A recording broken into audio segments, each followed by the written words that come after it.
आपण बघा की पहिल्या सेशन मध्ये कम्युनिकेशन बद्दल थोडीशी जनरल इन्फॉर्मेशन घेतली. आता कम्युनिकेशन स्ट्रॉंग करण्यासाठी आणि कम्युनिकेशन स्ट्रॉंग का गरजेचं आहे ह्याच गोष्टी बघण्यासाठी आपण आजचं सेशन करणार आहोत. तर बघा कम्युनिकेशन स्किल हे सुधारल्यानंतर किती लोकांना फायदा होतो आणि किती कमी वयामध्ये फायदा होतो आणि आपल्या इंडियामधल्या बऱ्याचशा लोकांनी ह्याचा फायदा घेतलेला आहे आणि आपल्याला पण ह्याचा डेफिनेटली फायदा होईल ह्याची मी तुम्हाला 100% गॅरंटी देतो. कारण नॉलेज आपल्याला आता जगासमोर आणायचंय.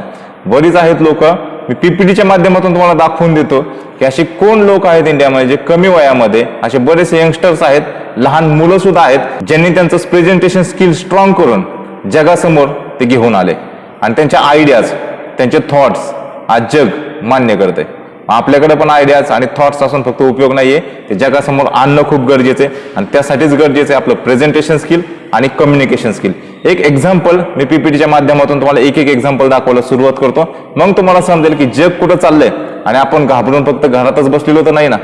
तर ह्या गोष्टी आपल्याला समजून घेणं खूप गरजेचं आहे. तर मी पीपीटीच्या माध्यमातून तुम्हाला ह्या गोष्टी दाखवतोय. तर सगळ्यात पहिल्यांदा जर आपण पाहिलं असेल, एक गोष्ट लक्षात घ्या, मी बऱ्याच वेळा म्हणत असतो की communication skill, presentation skill, public speaking skill ह्याच्याबरोबर पर्सनॅलिटी डेव्हलपमेंट कडे पण लक्ष देणं आपल्याला खूप गरजेचं आहे. का तर पर्सनॅलिटी जर स्ट्रॉंग असेल, व्यक्तिमत्व जोरात असेल तर लोक ऐकायला तयार होतात. त्याच्यामधलं ड्रेसिंग मी तुम्हाला आधीच्या सेशन मध्ये सांगितलेले. आता हा मुलगा तुम्हाला आठवत असेल का नसेल बघा, हा जो मुलगा आहे तुम्हाला जो स्क्रीनवरती दिसतोय, ह्या मुलाने एक वेगळी थॉट त्याच्या माइंड मध्ये आणली आणि ती थॉट प्रेझेंट केली आणि ती थॉट प्रेझेंट केल्यानंतर आज तो फॉर्म्युला एक पूर्णपणे स्टेट यूज करते. कोणता फॉर्म्युला? तर तुम्ही दिल्लीचा ऑड इव्हन फॉर्म्युला बघितला असेल. दिल्लीचा ऑड इव्हन फॉर्म्युला केलेला हा मुलगा जो तुम्हाला स्क्रीनवरती दिसतोय त्याचं नाव आहे अक्षय मित्तल. 13 वर्षाचा हा मुलगा 13 वर्षाचा असताना odd-even.com त्यांनी जी वेबसाईट आहे त्याची ऑड इव्हन फॉर्म्युला यानेच आणला होता आणि आज दिल्लीमध्ये सगळे लोक हा ऑड इव्हन फॉर्म्युला यूज करतायत किंवा ऑड इव्हन फॉर्म्युला वापरतायत. आणि हा ऑड इव्हन फॉर्म्युला बनवून कारपूल ऍप जी कंपनी आहे या कंपनीला तो फॉर्म्युला विकला. 50 कोटी रुपयाला हा फॉर्म्युला विकला गेला होता. म्हणजे बघा 13 वर्षाचा मुलगा करोडोमध्ये तो इझिली टर्नओव्हर करून जातोय. दुसरं एक्झाम्पल मला सांगायला खूप आवडेल. हा मुलगा बघा तिलक मेहता म्हणून मुलगा आहे, 14 वर्षाचा मुलगा आहे. पेपर अँड पार्सल नावाची जी कंपनी आहे 2018 साली यांनी फाउंड केली होती. 14 वर्षाचा मुलगा, तुम्ही विचार करा, स्क्रीनवरती दिसतोय तुमच्या. ह्याचं जे आहे ते कुरिअर सर्व्हिस, म्हणजे यांनी जे ते कुरिअर सर्व्हिस डेव्हलप केली होती. मुंबईचे जे डबेवाला आहेत त्यांच्याबरोबर टाईप करून, म्हणजे या मुलाचं कम्युनिकेशन किती स्ट्रॉंग असेल तुम्ही विचार करा की याने स्वतः एक कंपनी बनवून डब्यावाल्यांना कन्व्हिन्स करून, म्हणजे कम्युनिकेशन स्किल किती स्ट्रॉंग असेल, कन्व्हिन्स करून आज पूर्ण मुंबईमध्ये हा डब्यावाल्यांबरोबर पार्सल सुविधा प्रोव्हाइड करतोय. म्हणजे एवढी छोटी छोटी मुले त्यांची बघा मग कम्युनिकेशन स्किल किती स्ट्रॉंग असणार आहे. पुढचं तुम्हाला दोघांचं एक्झाम्पल सांगायला मला आवडेल. श्रवण आणि संजय हे दोघं जे आहेत साऊथ साईडची दोघं पण मुलं आहेत. 16 वर्षाचं एक आहे, 15 वर्षाचं एक आहे. दोघं पण भाऊ आहेत. या दोघांनी कंपनी फाउंड केली, त्याला नाव दिलं गोड ॲनिमेशन्स. 2011 साली कंपनी फाउंड झाली होती. सॉफ्टवेअर कंपनी आहे आणि आज ही कंपनी फॉरेन मध्ये सगळ्यात जास्त टर्नओव्हर करते. या मुलाने ज्यावेळेस ही कंपनी लॉन्च केली, आपलं स्वतःचं ऍप लॉन्च केलं, 36,000 पेक्षा जास्त लोकांनी हे ऍप एका दिवशी डाउनलोड केलं होतं. विचार करा, आज हे दोघं पण खूप चांगले स्पीकर आहेत. तुम्ही गुगलवरती जाऊन पण सर्च करू शकता. हे दोघं पण खूप चांगले स्पीकर आहेत जे की आज मार्केटमध्ये बूम करत आहे. पुढचा मुलगा बघा, हा पण खूप चांगला स्पीकर आहे. तुम्हाला स्क्रीनवरती दिसतेच, हा खूप चांगला स्पीकर आहे. 16 वर्षाचा मुलगा आहे. कंपनीचं नाव तुम्ही बघून घ्या. 2018 साली वेब डिझाईन आणि सॉफ्टवेअरची कंपनी जी आहे हा फॉरेन मध्ये जाऊन पूर्णपणे त्याचं सेल करत असतो. दुबई सारख्या ठिकाणी पण ह्याच्या खूप सारे वेबसाईट फेमस आहेत. म्हणजे किती छोटी छोटी मुले. अजून एक एक्झाम्पल जे की खूप महत्वाचं आहे, रितेश अग्रवाल.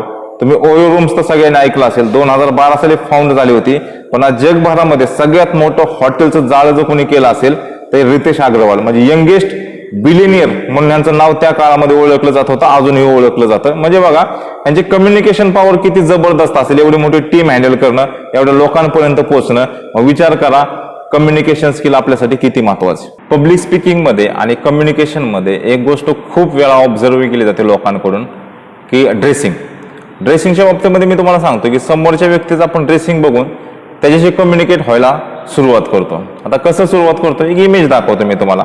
बघा 2 इमेज आहेत तुमच्या समोर. एका ह्याच्यामध्ये ट्रॅडिशनल लुक आहे मुलीचा आणि एका ह्याच्यामध्ये जर तुम्ही पाहिलं तर ऑफिशियल लुक आहे. ऑफिशियल लुक मधल्या मुलीला तुमचं ऑटोमॅटिकली कम्युनिकेशन चेंज होतं, प्रोफेशनल कम्युनिकेट होणार तुम्ही. आणि ज्यावेळेस तुम्ही ट्रॅडिशनल मुलीकडे जाता त्यावेळेस ट्रॅडिशनली बोलायला सुरुवात करणार तुम्ही. तर ह्या गोष्टी असतात ते ड्रेसिंगने इम्प्रेशन पाडत असतात. पुढच्या याच्यामध्ये बघितलं तर ऑफिसमध्ये पण बघा कॉमनली अशा पद्धतीचं ड्रेसिंग असतं, वातावरण पण त्याच पद्धतीचं असतं, कल्चर प्रेझेंट करतं आणि त्या कल्चर प्रमाणे आपली भाषा बदलते, आपलं कम्युनिकेशन बदलत असतं. म्हणून मी प्रत्येक वेळेस सांगत असतो की आपल्या आउटफिटवरती स्पेंड करा, कारण आउटफिट खूप मॅटर करतं. आउटफिट तुमचं चांगलं असेल तर लोक अट्रॅक्ट होतात आपल्याकडे. कलरवरती काम करा, कारण आपल्या डोळ्यांना कलर खूप अट्रॅक्ट करत असतात. कपडे चांगले असतील, कलर चांगले असतील तर लोक आपल्याकडे अट्रॅक्ट होतात बोलण्यासाठी पण. एक एक्झाम्पल सांगायचं झालं तर रोनाल्डो सांगतो की दरवेळेस ज्यावेळेस तो कुठलाही इंटरव्ह्यू द्यायला जातो त्यावेळेस तो प्रॉपर आउटफिट करून जातो. रिझन त्याच्या पाठीमागं इंटरव्ह्यू मध्ये बोलण्यासाठी त्याला कम्फर्टेबल फील होतं. आणि रोनाल्डोचं तुम्ही कधीही पहा कुठल्याही इव्हेंटला ड्रेसिंग कसं असतं.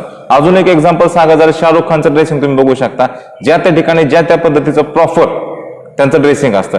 आणि त्यांचं सेन्स ऑफ ह्युमर पण चेक करा तुम्ही. शाहरुख खानला एखादा क्वेश्चन विचारला गेला तर बघा पत्रकार परिषद कशा पद्धतीने ते रिएक्शन देतात, सेन्स ऑफ ह्युमरचा यूज करतात.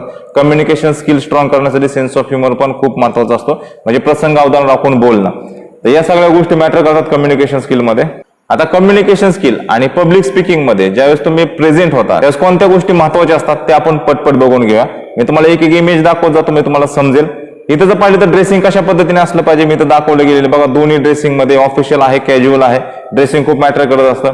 शूज कशा पद्धतीचे आहेत, कारण मी प्रत्येक वेळेस सांगत असतो मुलांकडे ज्यावेळेस पाहिले जातं त्यावेळेस पहिले शूज पाहिले जातात आणि मुलींकडे पाहिले जातात त्यावेळेस त्यांची हेअरस्टाईल पाहिली जाते. त्यानंतर इथं दाखवलेलं तुम्हाला हेअरस्टाईल कशा पद्धतीने असली पाहिजे, हेअरस्टाईल खूप मॅटर करत असते. आय टू आय कॉन्टॅक्ट कसं असले पाहिजेत, इथं तुम्हाला एक्झाम्पल दिसतील आय टू आय कॉन्टॅक्टची. फेशियल एक्सप्रेशन मी तुम्हाला दाखवून देतो इथं. स्टँडिंग स्टाईल आहे की कशा पद्धतीने उभं राहिलं पाहिजे, या गोष्टी तुम्हाला इथं दिसतील.